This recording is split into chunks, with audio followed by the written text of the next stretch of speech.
Dans les ténèbres sinistres du lointain futur, il n'y a que la guerre. C'est le slogan marketing du 41e millénaire. Et pour l'écrasante majorité des êtres sensibles, c'est une déclaration de misère absolue. Contemplez l'existence moyenne dans cette galaxie maudite. Un citoyen impérial s'épuise durant des quarts de 18 heures dans une usine toxique pour fabriquer un grille-pain qu'on lui interdit de posséder. Un Aeldari passe son immortalité entière à pleurer sur de la céramique brisée, terrorisé à l'idée qu'un instant de relâchement suffise pour qu'un dieu chaotique dévore son âme.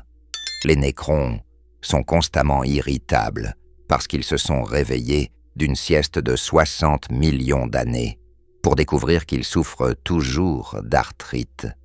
Les tyrannides, eux, sont perpétuellement affamés, un état que quiconque a déjà sauté un repas sait être absolument insupportable. Tout le monde est déprimé, tout le monde est anxieux, tout le monde souffre, sauf les orques. Si vous regardez au-delà de la brutalité, des hurlements et de la quantité alarmante de spores fongiques, vous réalisez une vérité terrifiante. Les orques passent un moment fantastique. Ils sont la seule civilisation de l'histoire à avoir atteint un taux de satisfaction professionnelle de 100%. Ils vivent dans Ston, dans une utopie. Ce document prouvera, à l'aide d'une analyse sociologique rigoureuse, que pendant que nous jugeons les orques comme des monstres barbares, ils ont en réalité résolu chaque crise économique, sociale et de santé mentale qui tourmente l'impérium. Commençons par la racine de toute anxiété, l'argent. L'économie impériale est un cauchemar d'hyperinflation, de dîmes planétaires et de guildes du trône qui fluctuent selon que les hauts seigneurs de Terra ont bien déjeuné ou non. Un homme peut épargner pendant 50 ans et tout perdre parce qu'une tempête warp a retardé une cargaison de grains. L'économie orque, elle, est robuste, résistante à la récession et, osons le dire, brillante. Leur monnaie? Des dents, littéralement des dents. Il convient de noter, pour les archives, que les dents orques poussent continuellement, comme celles des requins ou comme la paperasse sur le bureau d'un bureaucrate. Un orque arrache une dent, achète un flingue et se réveille mardi prochain avec une nouvelle dent. Ceci crée un revenu universel biologique. Aucun orque n'est jamais vraiment pauvre tant qu'il possède une bouche. Considérez le génie de ce système. L'économie dentaire orque empêche l'accumulation de richesses. Dans nos sociétés, les milliardaires thésaurisent des billions pendant que d'autres meurent de faim. Dans la société orque, vous ne pouvez pas être milliardaire. Pourquoi? Parce que les dents pourrissent.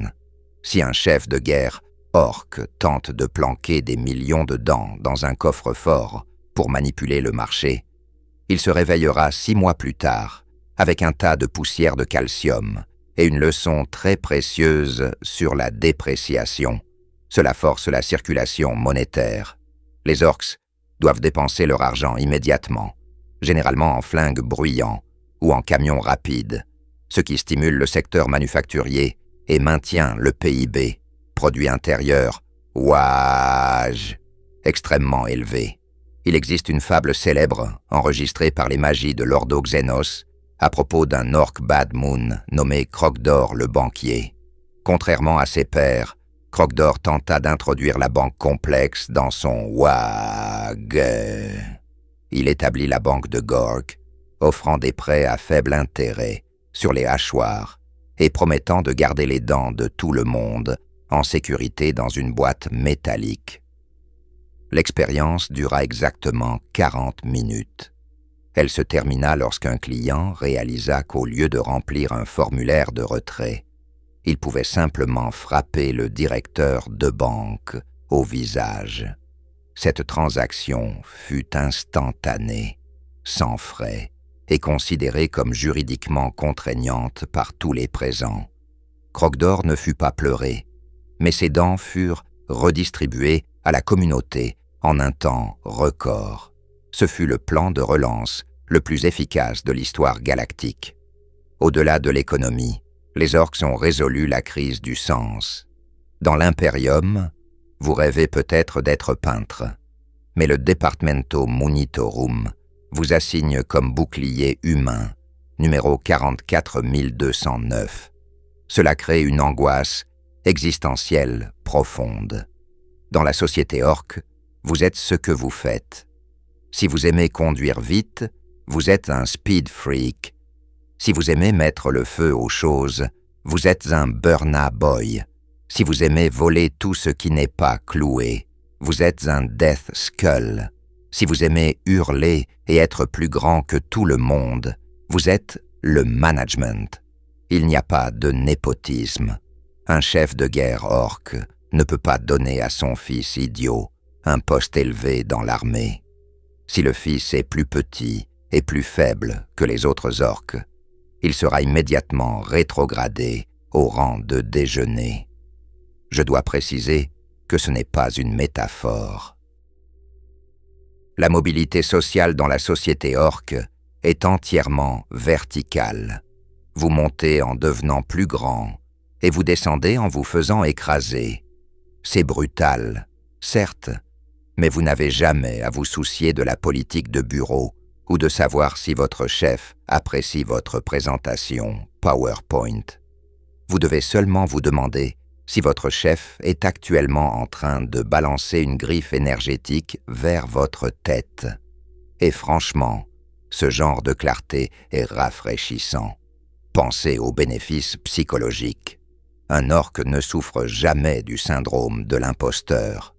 Il ne reste jamais éveillé la nuit à se demander s'il est vraiment assez bon pour son travail. S'il n'était pas assez bon, il serait mort. Le simple fait qu'il respire est la preuve de sa compétence. Et contrairement aux humains, les orques ne prennent pas leur retraite. Ils ne se fanent pas dans des maisons de repos à fixer le mur. Ils combattent jusqu'à la mort, généralement dans une explosion massive, en riant jusqu'à l'oubli. C'est une vie vécue à plein volume, sans regret, sans peur et sans jamais avoir à remplir une déclaration d'impôt. Nous les appelons sauvages, mais regardez-les.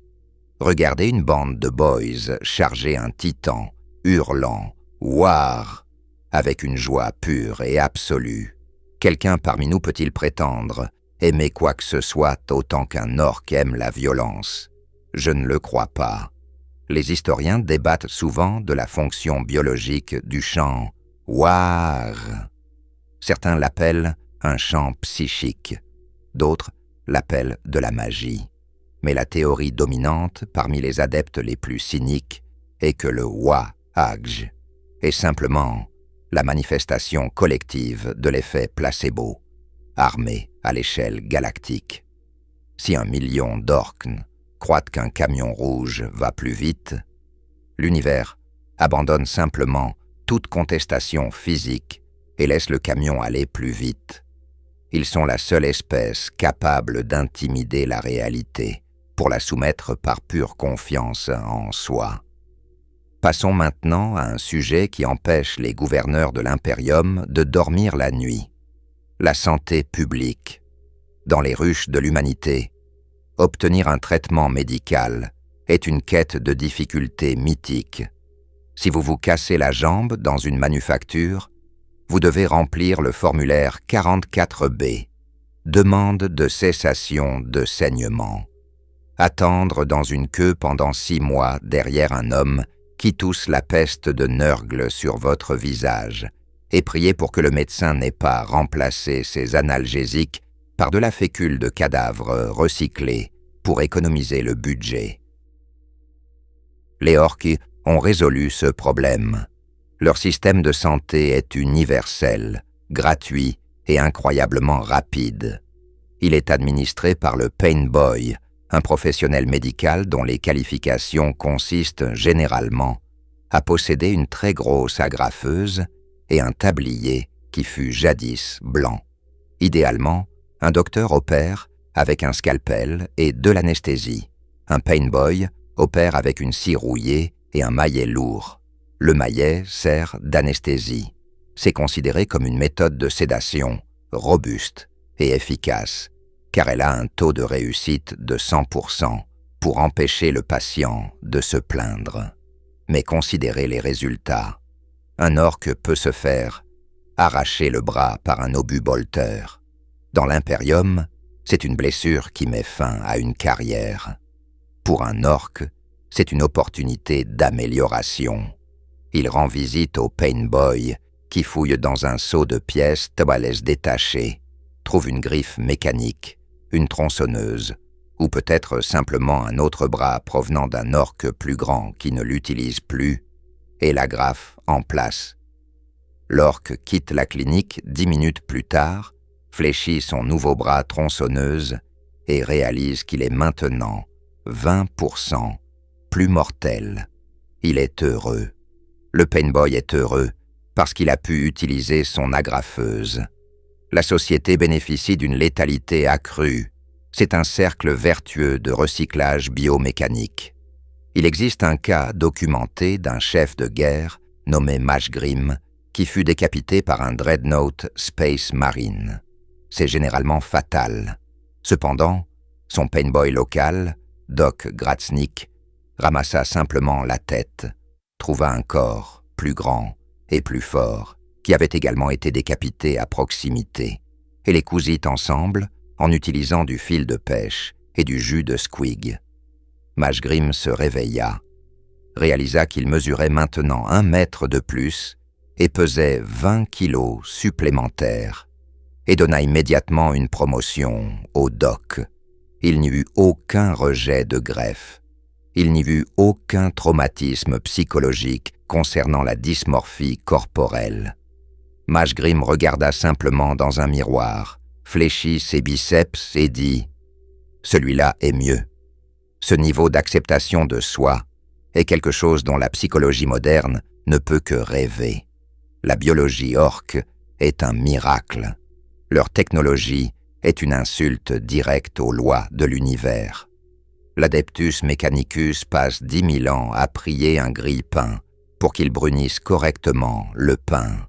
Ils sont terrifiés par l'innovation. Ils croient que si vous branchez une clé USB à l'envers, le dieu-machine vous frappera. Le Mechboy orque n'a aucune de ces craintes. Il possède une compréhension génétique instinctive de la construction de machines, libre de choses embêtantes comme la sécurité, les mathématiques ou la santé mentale. Un Mechboy regarde un tas de ferraille, un élastique et un réacteur à fusion et pense « Je peux faire voler ça ». Et la chose terrifiante, c'est qu'il y parvient. Il est important de visualiser l'intérieur d'un camion orque. Si un ingénieur impérial ouvrait le capot, il ferait probablement une crise cardiaque. Il n'y a pas de conduite de carburant reliées au moteur. Le volant est souvent collé au tableau de bord à des fins décoratives. Le bouton rouge crée une accélération, non pas grâce à une injection chimique, mais parce que chaque orque croit génétiquement que les trucs rouges vont plus vite. Cela nous amène à la théorie du champ WAG. Les humains et les Aeldari sont contraints par les lois de la physique. La gravité est une loi. La friction est une loi. La thermodynamique est une maîtresse impitoyable. Les orques traitent la physique non pas comme des lois, mais comme des directives approximatives qui peuvent être ignorées si vous criez assez fort. Si un flingue orque s'enraye, il ne le démonte pas pour le nettoyer.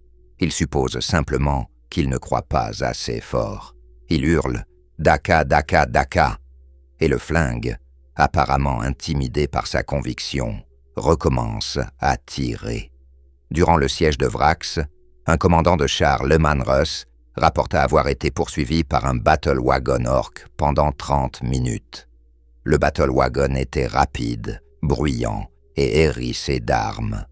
Après que les impériaux l'eurent finalement détruit avec un canon lascanon. Les Tech Priests examinèrent l'épave. Ils découvrirent que le Battle Wagon n'avait pas de moteur. Il n'avait pas de réservoir de carburant. C'était littéralement une boîte métallique creuse sur roue. Les Tech Priests concluraient que la seule raison pour laquelle il bougeait était que le conducteur, un orc nommé Speedy, faisait des bruits de moteur avec sa bouche. Vroom, vroom. Et les autres orques à bord le croyaient. Le Battle Wagon cessa de bouger au moment où Speedy mourut. Non pas à cause d'une panne mécanique, mais parce que l'effet sonore s'était arrêté. Pensez à l'efficacité. Pas de coût de carburant, pas d'émission de carbone, juste de la pure volonté non frelatée. Les orques ont obtenu la politique énergétique la plus verte de la galaxie, alimentée entièrement par l'illusion et l'enthousiasme. Quand nous regardons notre propre technologie, des appareils qui se cassent s'ils tombent, des batteries qui meurent en quelques heures, des imprimantes qui se bloquent quand elles sentent la peur, nous devons nous demander qui est vraiment l'espèce avancée, la race qui a besoin d'un manuel pour faire fonctionner un micro-ondes, ou la race qui peut faire voler un tas d'ordures dans l'espace simplement parce qu'ils sont vraiment enthousiastes à l'idée d'aller sur la Lune. Je crois que la réponse est claire. Finalement, abordons l'aspect le plus critique de la santé mentale, la satisfaction au travail. Pour toutes les autres races de la galaxie, la guerre est un traumatisme. Pour les Aeldari, c'est une tragédie de nombre décroissant. Pour les Tau, c'est une nécessité regrettable pour l'expansion. Pour la garde impériale, c'est un cauchemar de boue, de sang, et d'être crié dessus par un homme avec un chapeau très ridicule. Pour les orques, la guerre n'est pas un traumatisme, c'est le week-end. C'est une bagarre de pub à l'échelle galactique. C'est leur football, leur cinéma et leur église, tout roulé dans un paquet hurlant et tirant. Je dois noter ici que les orques ne souffrent pas de troubles de stress post-traumatique. Ils souffrent de troubles de stress pré-traumatiques, l'anxiété que le combat pourrait se terminer trop rapidement. Un orque regarde un tyran de la ruche tyrannide, non pas avec peur, mais avec l'excitation d'un chien voyant un très gros bâton. Considérez la légende du seigneur de guerre, Tusca démon tueur. C'était un orque qui regarda l'œil de la terreur, une déchirure littérale dans la réalité menant en enfer, et pensa « ça a l'air marrant ». Il envahit le Warp, il ne voulait pas le conquérir, il voulait juste trouver les plus gros démons et les frapper. Finalement, il atterrit sur une planète appartenant à Khorne, le dieu du sang. Tusca combattit si fort et mourut si hilarieusement que Khorne décida de le garder. Maintenant, chaque matin, Tusca et ses boys sont ressuscités. Ils combattent des démons toute la journée. Ils meurent glorieusement. Et le lendemain matin, ils recommencent. Pour un humain, c'est un enfer éternel de souffrance. Pour Tusca, c'est le paradis. C'est un buffet à volonté de baston qui ne ferme jamais. Il a atteint le rêve ultime, la violence durable et renouvelable. En bref, être un orc, c'est ne pas être encombré par les faiblesses des races avancées, le doute de soi, la peur et la croyance idiote que la mort est la fin. Ils atteignent le bonheur parfait en étant simplement exactement ce pourquoi ils ont été conçus, bruyants, violents et trop ravis pour échouer. Et ainsi, nous atteignons la conclusion terrifiante de notre étude. Nous regardons l'univers de Warhammer 40 000 et nous voyons une tragédie. Nous voyons un impérium en décomposition, des étoiles mourantes et des dieux qui rient.